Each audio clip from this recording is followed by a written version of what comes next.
just now getting started. All right. I'm waiting for people to join me, but in the meantime, I'm going to be entertained by these ring lights. Hi, Heather.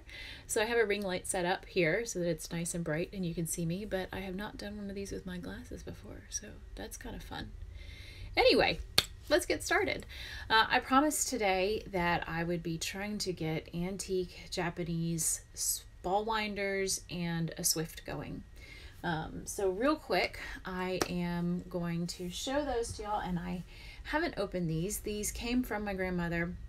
She moved into assisted living a few years ago and got rid of a lot of her stuff, and everyone agreed that the antique Japanese ball winders and Swift needed to go to the person who uses yarn. I didn't know I had these in a box until recently, but there are two of them in their original boxes. This is what it looks like. I have no idea what any of this says because I don't speak Japanese. But this is what the original box looks like, and there are two of them. Hello.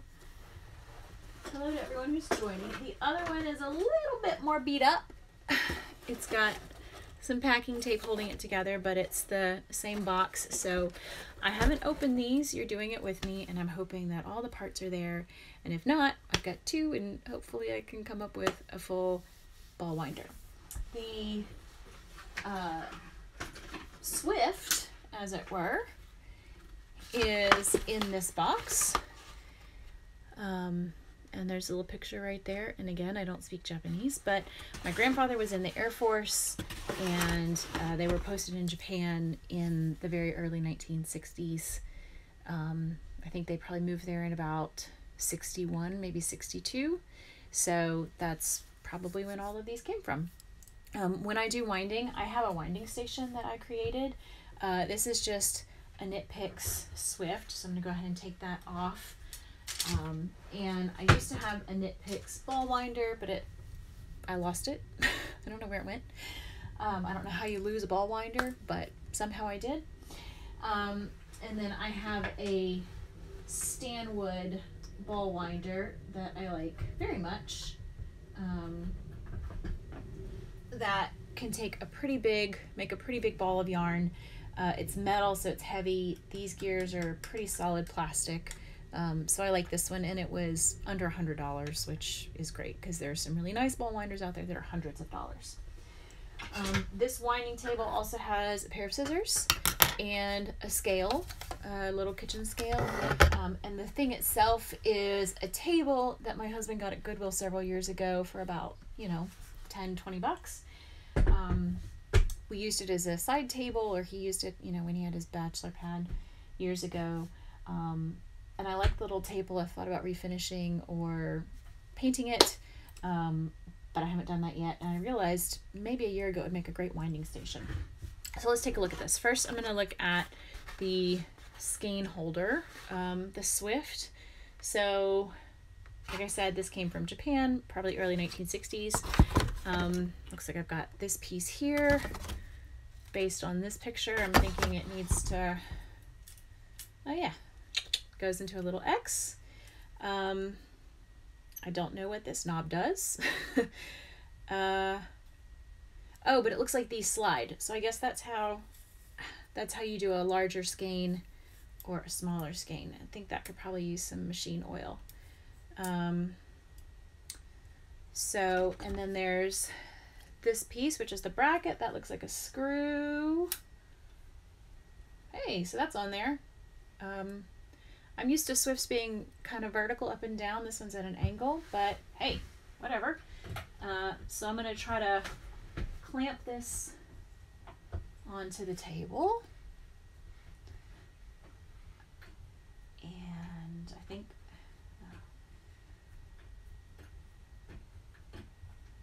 the table has a little bit of a, I don't know if it's called a beveled edge. Okay, this isn't working. How do I... As I break the antique. Okay, we're not going to do that. We're not going to break it.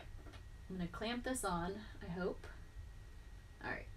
And I'm hoping that, yes. All right, I've got it clamped on. And I guess this is just going to sit on So there is the Swift on there. Today I'm trying to wind some yarn from Round Table Yarns. That's really bright and blown out. Round Table Yarns. She is at Karen Dawn Knits on Instagram, and she has been a vendor at the Into the Wool Fiber Retreat, which is in September in Tennessee. I love it, and it is got some spots open. So at Into the Wool Fiber Retreat if you want to look at that, or at Karen Dawn Knits for this. Yeah, I think the top is just loose on this thing. I mean, it just kind of sits on there, but we're going to see how it goes. This is the Merlin base. It's self-striping. It's 75% superwash merino, 25% nylon, fingering weight, 100 grams, 463 yards. So a light fingering. So let's see. Can you see this? No, we're going to make it so that you can see it a little bit. So, hold on a second. Angle this down a little bit. There we go. Let's see. All right, here's my skein. And like I said, these things seem to slide out to make the loop bigger. So I guess I'll just slide them until this feels tight enough.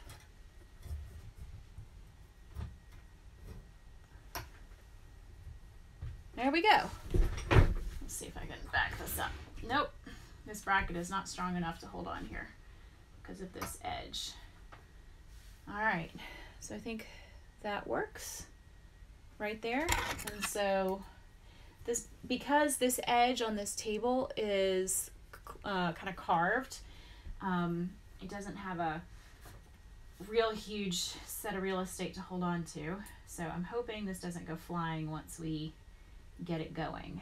But I'm going to go ahead and cut the ties, and then we will take a look at the ball winders, see if we can get them to work. Let's see. I'm really excited to work with this yarn. It's going to be a self-striping. So just 2 colors, but they really appeal to me. All right, I'm going to turn this, and let's look at these ball winders. So again, this is what the box looks like. Sounds like some parts in there.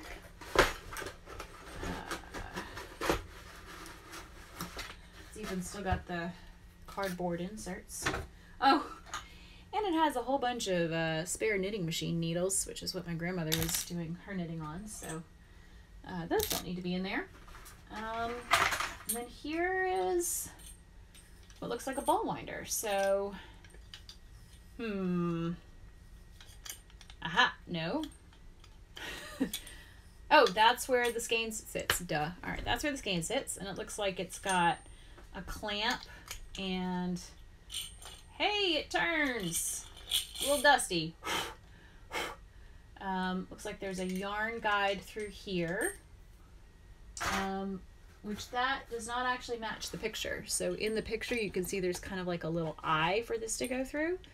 That is definitely not what's on there, at least not in the same way, but I think it'll work. And that's all the pieces that are in the box, so we'll see if we can get this clamped onto this table.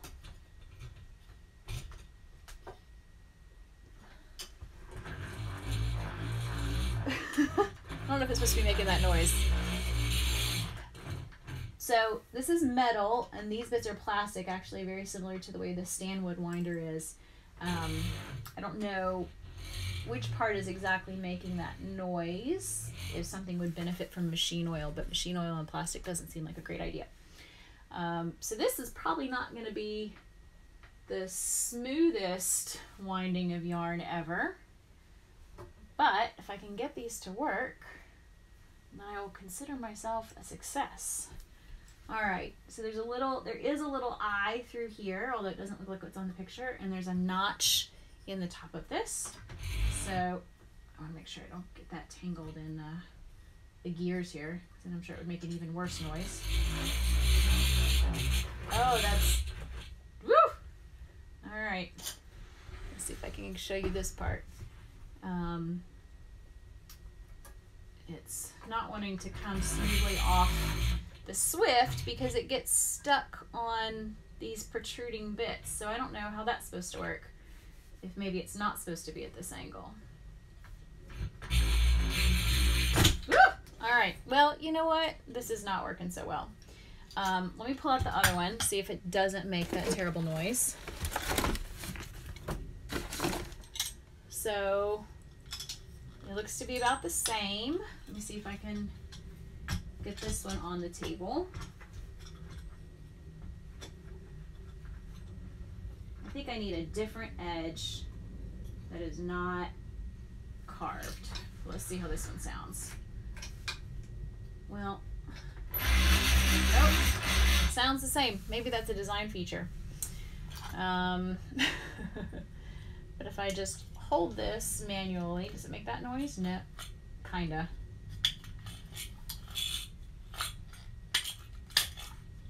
Yeah, this isn't really great. I think that might need some oil, but what do you do with plastic? You don't oil plastic.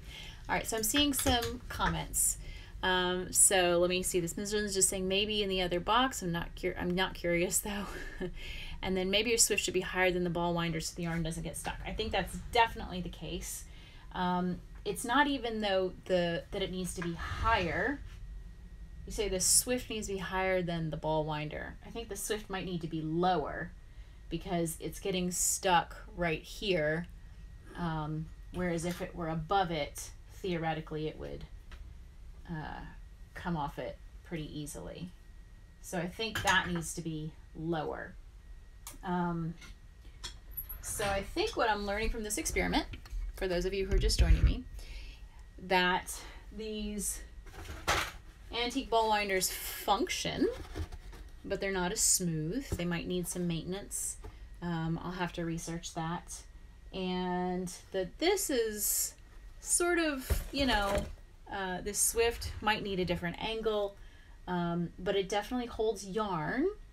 I wonder if, I mentioned this red handle here. I wonder if this handle is just if you want to turn this thing manually. Maybe it's better for if I want to create skeins, like if I'm pulling off of a spinning bobbin or something like that.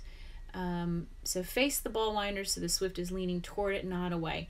Yeah, I can't do that on this table. So one of the things I really like about this table is I can keep everything set up on it. And even though my Swift and ball winder are very close together, it's enough where I can just wind the yarn. So I think, yes, maybe this needs to be farther away. I will see if maybe putting it over here on this shelf would do something. No, there's just too much junk. I'm not prepared. But yeah, maybe putting it, the ball winder, sorry, the Swift farther away, the Swift leaning toward it, and then maybe just oil the ball winders. But anyway, so that's my experiment. I'm glad I at least know I can make them function. I will probably not use these. I will probably use these as a backup, or maybe just something to show off as something cool. But they do turn, although they don't seem happy when they're doing it. So that's it. I'm going to pop this into the Instagram live stories, where it will be available for 24 hours if you missed the beginning of this saga. And I'm also going to put it on the Kino Knits YouTube page. For the rest of the schedule, I have in the Kino Knits Ravelry group, I have when I'm going to be doing the Instagram lives and what I'll be talking about.